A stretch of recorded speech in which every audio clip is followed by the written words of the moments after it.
This is the Let's Go Blues Minute brought to you by Puckdoku, the original hockey doku. Now here's your host, Jeff Ponder.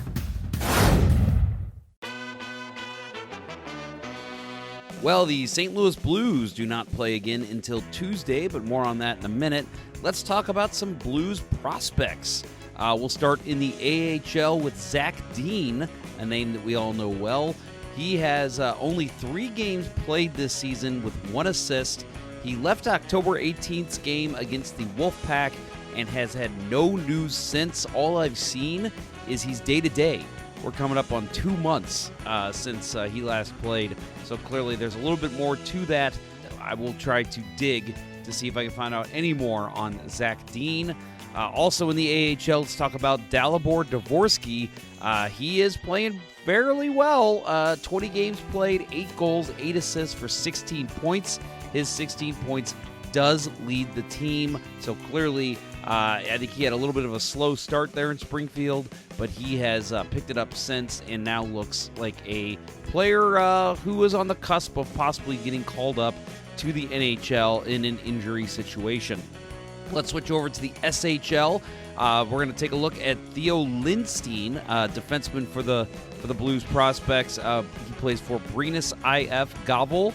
In 21 games played, he has 2 goals, 2 assists, 4 points, and he's averaging around 12 minutes a game.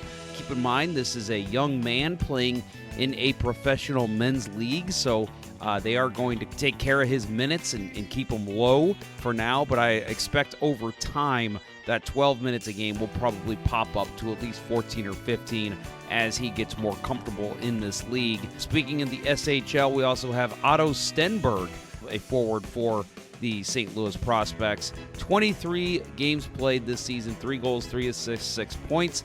Keep in mind this is a low-scoring league, but he's not putting up the points I think the Blues would hope to see. But again, I think over time, with this being a professional men's league and he's a young man, I would expect those numbers to climb over the season and possibly even get more of a responsibility playing in a top 3 to top 6 role for Otto Stenberg as time goes on. The Blues' biggest prospect, of course, is Jimmy Snuggerud.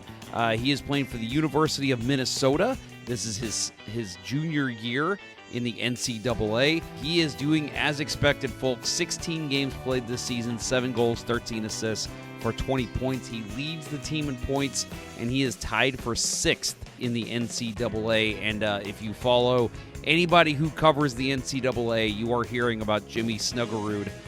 You just probably pop onto YouTube and type in his name, and you'll see some of his highlight reel goals. He is, again, having a great season for the University of Minnesota. So expect Jimmy Snuggerud to be a name you will hear as the NCAA season winds down in early 2025.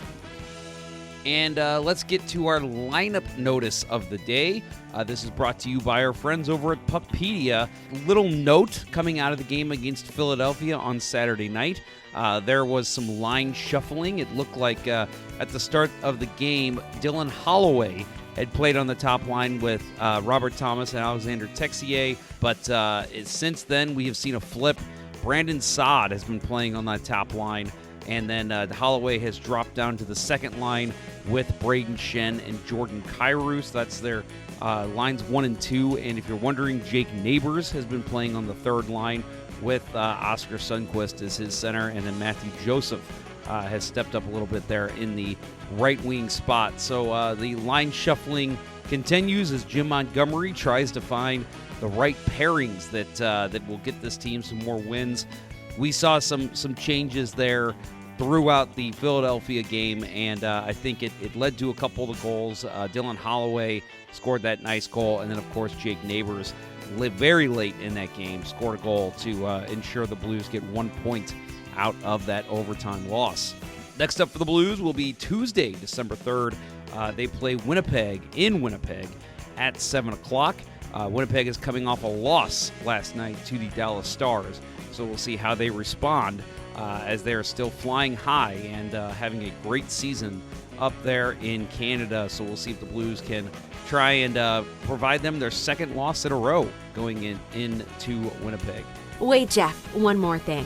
And of course, we will close up talking about Puckdoku, which you can play over at puckdoku.com.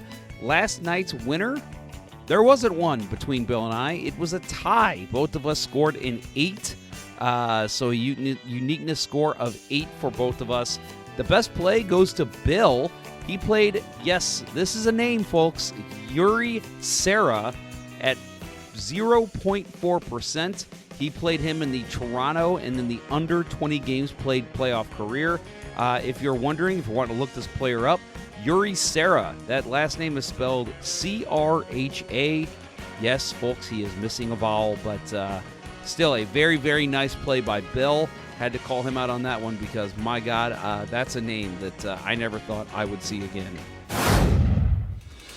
This was the Let's Go Blues Minute powered by Puckdoku. Remember to tune in to Let's Go Blues Radio, the original St. Louis Blues hockey podcast and webcast. Available wherever you get your podcasts or on YouTube and Facebook. Until next time, hosers.